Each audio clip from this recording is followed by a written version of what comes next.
As Fox News faces legal and costly consequences for its actions, a Delaware judge says that Fox Corporation executives Rupert Murdoch and his son, Lachlan Murdoch, can be made to testify on the witness stand by Dominion voting systems.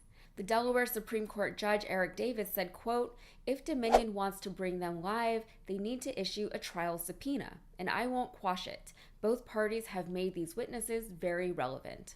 And that both parties bit is interesting because Fox had actually tried to prevent the Murdochs from testifying as witnesses on the stand, claiming that they were not actually relevant. However, both Rupert and Lachlan have already given depositions in the case. Under oath, we find a very different Murdoch. He's a business titan. He has all kinds of experience, he has communication skills, he has strategy. But he also understands something that goes to why we've covered this case from the beginning, why accountability still can matter in this country, that some questions cannot be dodged under oath without risking committing perjury. And that's why we're hearing this very different Mr. Murdoch than we hear from, say, Fox earnings calls or when he speaks in other forums. Under oath, we're hearing a Murdoch who needs to be clear about the facts. And the facts are they lied, they knew it, and it went to the top. In Rupert's deposition, he admitted that he was aware that several Fox News hosts were spreading false information on air regarding the legitimacy of the 2020 presidential election, a confession that speaks directly to the heart of the case. Now, he doesn't throw everyone under the bus, but he does admit that some executives were out of line, and he talks about how some hosts, like Jeanine Pirro and Maria Bartiromo, endorsed and pushed what they knew to be a dangerous lie. I assume that you are getting to the bottom of exactly what Dominion is. You said that there may have been kickbacks to some people who accepted the Dominion software.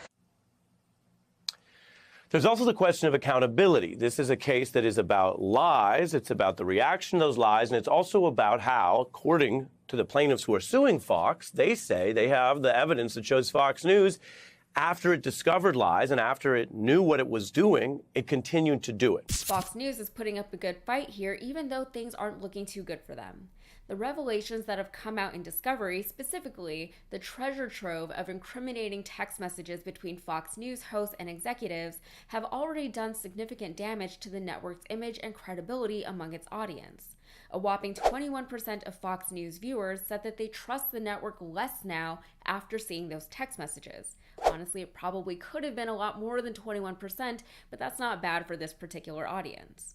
And to that point, Shasta County, a red county in California, just recently voted to get rid of its Dominion voting machines. This is more than 2 years after the 2020 presidential election and well after any claims of voting fraud had been thoroughly debunked or unproven. A spokesperson for Dominion said regarding the situation in Shasta County, quote, "This is yet another example of how lies about Dominion have damaged our company." A reporter for Vice News recently visited the county, and she asked an election worker about whether or not she thought the Dominion defamation suit against Fox News would make a difference in people's distrust of the election process. In response, the worker compared belief in a rigged election to a new religion.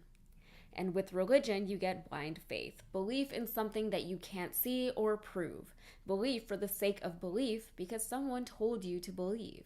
Unfortunately, people like Donald Trump and the anchors at Fox News are great at not only planting seeds of doubt and discord in people's minds, but also rooting them. They repeat their lies over and over again until they've completely changed the foundation of what people understand to be reality.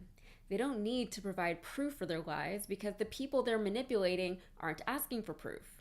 They know that more and more people will believe the things that they say if they say them enough times.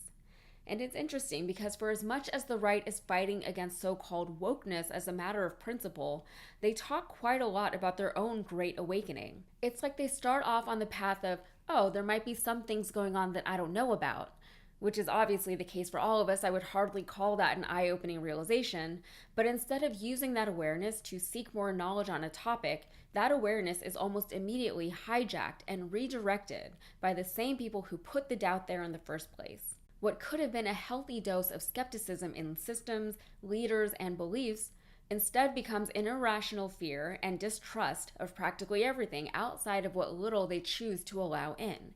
When you then factor in social media doom scrolling and incessant news broadcasts playing in homes, people hardly have a moment to think for themselves anymore. So will Rupert and Lachlan's testimony make a difference in the defamation trial against Fox News?